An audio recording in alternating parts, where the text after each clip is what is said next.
Hey, what's up guys? It is Mark Yoon, and today I'm bringing you another hopefully exciting video. So today's lore video is going to be centered around Sophitia's sister Cassandra. She was a DLC character, and with thus being so, her now lore is cemented in the new timeline, so we can continue with her biography and whatnot, and get to the ultimate changes. With that being said, we're going to jump right into the video, and without further ado, let's begin. Cassandra is the daughter of the Athenian baker. Some time had passed since her sister Sophitia postponed her wedding and vanished, leaving only a note. After their mother fell ill from anxiety, Cassandra and her brother Lucius became tasked with running the bakery in its day-to-day. Secretly, Cassandra had a feeling she knew where Sophitia had gone. 3 years prior, her sister had returned from a journey to destroy the evil sword known as Soul Edge.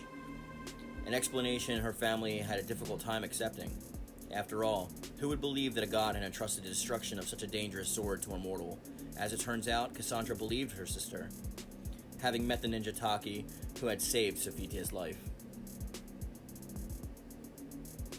It stood to reason then that Sophitia's departure meant Soul Edge had somehow been restored, and if she was going to subdue it once again, Sophitia would need the appropriate weapon and armor.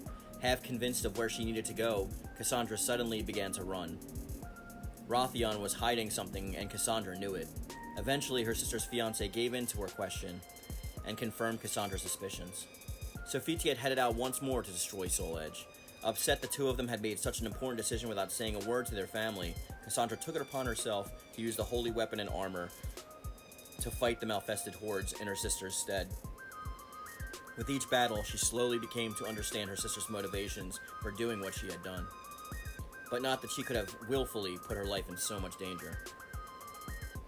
When Sophitia returned, Cassandra let it all out and told her sister everything.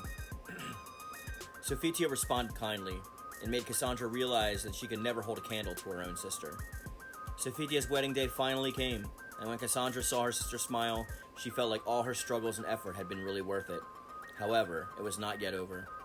If the ominous prophecy contained even a shred of truth, Cassandra was going to have to fight to change fate, both for the sake of the future and for the sakes of those she loved. In contrast to her sister Sophitia, who is kind and humble, Cassandra is feisty, hot-blooded, and boisterous. When it comes to helping others, correcting their mistakes, she often bangs them in the head to get her point across.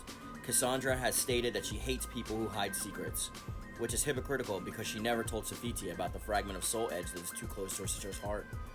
However, she ends up keeping some very major secrets to herself and tells no one the truth of her quest.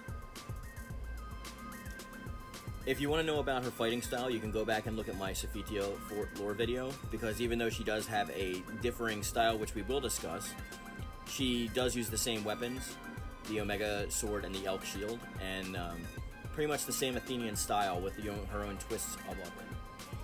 So where Sophitia has her Athenian style with a lot of shield maneuvers, obviously, that are close to that weapon fighting ability, Cassandra is learning by doing. She hasn't really been formally trained, and she's only watched her sister, trained with her sister, and then set out on her own. Of course, she thought that using the Omega Shield sword and the Elk Shield would be probably all she needed on her journey, because she does believe that it was imbued, the materials, to Rothion by Hephaestus, but we're not sure if that's actually the case or if that's just something that they believe. We also see that Cassandra, in her rashness and brazenness even, has a difficult time using the precise pinpointed accuracies that are allocated to the Athenian style. Sophitia is very, I want to say, liable for her actions. She goes in there with her shield as protection and her sword with quick strikes and parries, and she knows specifically how she wants to attack even before she sees an enemy attack herself, whereas Cassandra is very reactionary. So we see Cassandra using the same weapons in a different style. She goes more for counters or for openings and things of that nature, which shows that her prowess as a natural warrior is pretty high up there, but she's definitely different from her sister, which is why you can see that both styles of fighting are actually in the game. And if you've played as both characters, you know how different they actually are, even though they're the same weapons, like literally exactly the same weapons. I'm not sure if Cassandra's new story is yet more informative than her last, The prior lore had a lot to do with Cassandra and a lot to do with that timeline falling apart and whatnot. But this one, her being visited after her Soul Chronicle by her former self and warned of like the future and told about things to come, even at some point battling her sister. A lot of her true feelings and emotions come out, and we see that the lost form of Cassandra, I'll call her the Soul Calibur 4 masked version, who has since forgotten pretty much who she is because she's been traveling around the timeline so far, going into different time streams and trying to warn those members of the impending doom, especially trying to save Sophitia. We see everything that has happened. She's pretty much trying to prevent the occurrences of Soul Calibur 5 from happening, and in a way, she's a stand-in for the developers and for those who were critical of Soul Calibur 5. The Cassandra that was from that time period forgets who she is herself, which is kind of implying that they lost their way in the story, and it wasn't entirely their fault. Same with Cassandra. And they're just trying to prevent things from happening, a disaster that they didn't foresee coming in the first time, but now that they're equipped with that knowledge, they can apply it differently. So the knowledge that they're trying to equip is how to not make the same mistakes that they made in Soul Calibur 5. Being it was the lowest selling Soul Calibur game of all of them, and even with digital sales included, didn't do too well and almost ruined the entire series. So you can use that as an allegory towards Cassandra, somebody who wants to please us and let us be happy, us being Sophitia and their steadfast ways, and the story being allegory for Soul Calibur 5, and Soul Calibur 6 is a new start, and with this new knowledge that they have going forward, maybe things will be different this time.